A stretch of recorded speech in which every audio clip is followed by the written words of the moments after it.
그래서 결국은 지금 좌파가 극한 분열로 가는 그런 상황이 되고 있는데, 또 한 사람이 있습니다. 추미애. 문재인을 끌어내린 추미애. 자, 오늘 정차 토픽 세 번째입니다. 럭비공이죠. 럭비공. 추미애. 이재명도 잡는다. 저는 그럴 수 있다고 봅니다. 제가 과거에 이 정치부 기자 국회 출입을 하고 할 때 추미애 의원을 자주 이렇게 제가 취재를 했습니다. 그때 저는 뭐 기자들은 민주당 갔다가 국민의힘 갔다가 그러니까는 좌파 정당, 우파 정당 다 왔다 갔다 하죠. 뭐 청와대도 가고 하면 이제 민주당 출입할 때는 이 그쪽의 유력 정치인들과 또 이렇게 소통을 많이 합니다. 취재도 하고 가끔 가다 하면 식사도 하고 하는데, 그래서 추미애 그때 제가 취재원이었으니까는 제가 이 어떤 스타일 같은 것을 다른 기자들보다는 좀 많이 압니다. 그런데 이번에 결국 추미애를 발탁을 한 것은 바로 그 이춘석 게이트 때문이죠. 이춘석 게이트로 이춘석이 법사위원장을 내놓으니까는 거기에 이제 추미애가 거기 긴급 투입됐습니다. 일단 이번 이 이야기 먼저 드리죠. 지금 휴가 여러 가지 지금 이재명이 코너로 몰리고 있는 상황인데 지지율도 떨어지고 자기가 그토록 자신했던 주가도 떨어지고 하는데, 특히 주식 문제와 관련해서 이재명에게 치명상을 지금 입힌 게 또 하나 있죠. 지금 휴가 중에서 머리가 아플 겁니다. 내후 외환이 막 닥치고 있는데 트럼프와 협상도 남겨두고 있고, 지금 이춘석이 차명 주식 거래를 해서 내부 정보를 또 활용을 해서 좌파가 지금 발칵 뒤집혔죠. 그런데 이춘석은 또 이재명의 비서실장 출신입니다. 비서실장 출신이고, 이재명이 당선되고 나서 인수위 역할을 했던 국정기획위원회에서 이 경제 2분과장을 맡았는데, 그 경제 2분과가 바로 본인이 이춘석이 주식 거래를 한 뭐 네이버나 뭐 이런 데와 관련이 있는 뭐 AI 이런 것을 다루는 부처입니다. 그러니 내부 정보를 가지고 투자를 막 하고 했는데, 그것이 결국은 그 이재명 비서실장을 지냈고, 이재명이 요직에 계속 앉힌 사람이 이 게이트를 일으켰고, 그래서 국민의힘에서 모처럼 활기를 좀 띠는 그런 그 기회가 되고 있습니다. 이춘석 게이트가 터지면서, 이게 이춘석 개인의 문제가 아니고 조직적으로 뭐 이런 좌파 정치인들 사이에서 특히 국정기획위원회 이번에 이재명이 출범을 하면서 만들었던 그 기관에서 조직적으로 이런 게 있었던 거 아니냐 해서 전수조사를 하자고 지금 국민의힘이 치고 나왔습니다. 모처럼 이 공세거리가 생긴 건데, 그리고 또 오늘 국민의힘이 이춘석 차명 주식거래 의혹에 대해서 특검을 하자, 특별검사법을 당론으로 발의를 했습니다. 지금까지 무슨 모든 이 특검 하면은 이재명 쪽에서만 다 하는 걸로 이렇게 그 인식이 됐는데, 이 국민의힘에서도 그 발의를 했습니다. 특검법. 이춘석 차명 주식거래 의혹에 대한 진상규명 특검법을 당론으로 발의를 했고, 뭐 발의는 할 수 있죠. 이제 과반수가 안 되니까는 통과가 될지 안 될지 모르는데, 이것은 이제 그 민주당이 통과를 안 시키면은 그만큼 대여 공세를 할 수 있는 거리가 되는 겁니다. 파상 공세를 할 수가 있죠. 자기들 일이라고 모든 것을 그전에는 다 특검 하더니 이것은 특검을 받아들이지 않는 거냐, 뭐 제 식구 감사기냐.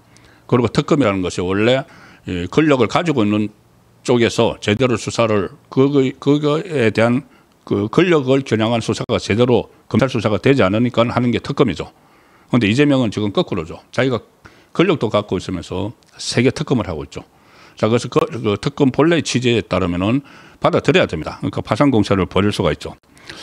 그것뿐이 아니고 이춘석을 비롯해서 그 국민의힘이 국정기획위원회는 물론이고 국회의원 300명 전원에 대한 차명재산 유무 전수조사도 하자. 이것도 특검의 조사 대상에 포함을 시켰습니다. 이제 이런 공격력을 좀 발휘를 해줘야 되는데, 뭐 계속 좀 좀 미진하기는 하지만은 어쨌든 이게 이재명을 압박을 하는, 이재명 정권을 압박하는 그런 수단이 된 것이죠. 이재명 정부 인수위원회 격이었던 국정기획위원회에서 그 이춘석이 경제2분과장을 맡아서 주요 산업 정책을 기획하고 조율을 했습니다. 그리고 이 법사위원장을 하면 모든 법안이 법사위에 다 모이죠.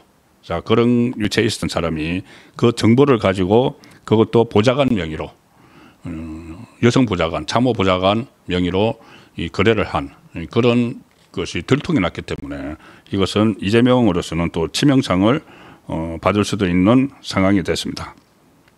그런데 이춘석이 일단 아웃되니까는 정청래가 마치 자기가 결정을 한 것처럼 이 법사위원장에 긴급히 육선 이 추미애를 투입시켰다. 뭐 이렇게 돼 있지만은 사실상 아무리 그래도 아무리 그 정청래가 이재명하고 이렇게 좀 간격을 둔다고 해도 이거 다 보고하고 하는 거죠. 그러니까 이재명도 그것을 오케이를 한 겁니다. 그 법사위원장을 하는데 그런데 결과적으로 이 법사위원장 추미애가 만만치 않습니다. 정청래하고는 또 다릅니다. 정청래는 거의 그냥 아무 자기 소신 없이 그냥 같이 자기 그 좌파의 논리에 의해서만 다 하죠. 그런데 추미애는 그렇지 않습니다. 잠깐 좀 다릅니다. 좌파 안에서도 싸웁니다. 싸울 땐 싸웁니다. 결국 문재인을 끌어내린 게 추미애다. 이게 이제 윤석열 전 대통령, 윤석열 당시 검찰총장하고 추미애가 대치를 했기 때문에 그 과정에서 국민들의 불신을 받아서 문재인 정권의 지지율이 떨어지고 그게 이제 결과적으로 추미애 덕분이다 해서 보수의 어머니 이렇게 하지만은 그것과 또 다른 결로 좌파 안에서 가령 문재인과 부딪혔죠. 나중에 문재인에 대해서 신랄하게 비판했습니다. 왜 그때 추미애 본인하고 이 윤석열 검찰총장하고 전쟁을 치렀을 때 결과적으로는 추미애를 끌어내렸죠. 문재인이 추미애의 사표를 받았죠. 윤석열을 그 물리치지 못하니까는 추미애 사표를 받았죠. 그것 때문에 추미애가 문재인에 대해서 굉장히 강한 어조로 막 비판했습니다. 그러니까 좌파 진영 안에서도 추미애는 본인의 뜻과 맞지 않으면은 언제든지 치고 나가서 한판 붙을 수 있는 자 그런 캐릭터이기 때문에 이재명 정권과도 엇박자를 충분히 낼 수 있는 그 소신이 있는 인물이다. 제가 사례를 하나 들어드리죠. 그 추미애가 어떤 스타일인지 그러니까 지금 좌파 안에서도 충분히 그 혼란스럽게 만들어 버릴 수 있는 뭔가 건수가 있으면은 자 추미애가 지금 6선입니다. 6선 국회의원인데 6선 국회의원이면 국회의장을 하고도 남죠. 지금 오원식이 5선인가 6선인가요? 어쨌든 그런데 오원식하고 국회의장 경쟁을 했다가 떨어졌죠. 그런데 부의장도 아니고 상임위원장을 맡았습니다. 상임위원장은 보통 3선급에서 하죠. 그런데 그걸 맡았습니다. 6선 국회의원이. 당대표까지 했던 법무부 장관도 했고. 그런데 추미애가 상임위원장을 이번에 두 번째 맡은 겁니다. 두 번째 법사위원장. 그전에는 환경노동위원장을 했죠. 그게 언제냐 하면은 이명박 정부 시절에 민주당은 야당이죠. 그런데 야당목 환경노동위원장을 추미애가 했습니다. 그런데 그때 추미애 특유의 캐릭터를 발휘를 해서 자기가 민주당 소속 환경노동위원장인데 민주당하고 대치를 했습니다. 왜? 민주당 당론하고 자기 소신이 맞지 않으니까. 그게 뭐였냐면은 그때 노동법 관련이었는데 이 노동법 중에서 복수노조 시행을 뭐 유보하는 문제, 그 다음에 노조 전임자 임금 지급 문제 이것이 본인 소신하고 민주당 당론이 맞지 않으니까 본인 소신을 관철시키기 위해서 그때 당시 여당인 한나라당하고 손잡고 이 법안을 강행 처리를 했습니다. 한노위에서. 아마 기억나실 겁니다. 그때 그 환경노동위원회 거기 민주당 의원들이 들어오지 못하도록 회의장 문을 아예 걸어 잠그고 질서 유지권을 발동을 해서 위원장이니까 국회 경위들이 회의장 안팎에 막 배치를 하고 그래서 여당인 자기하고 추미애 위원장하고 상대당인 여당인 한나라당 의원들만 들어오게 해서 나머지 민주당 의원들은 못 들어오게 하고 그래서 법안을 처리를 해버린 적이 있죠.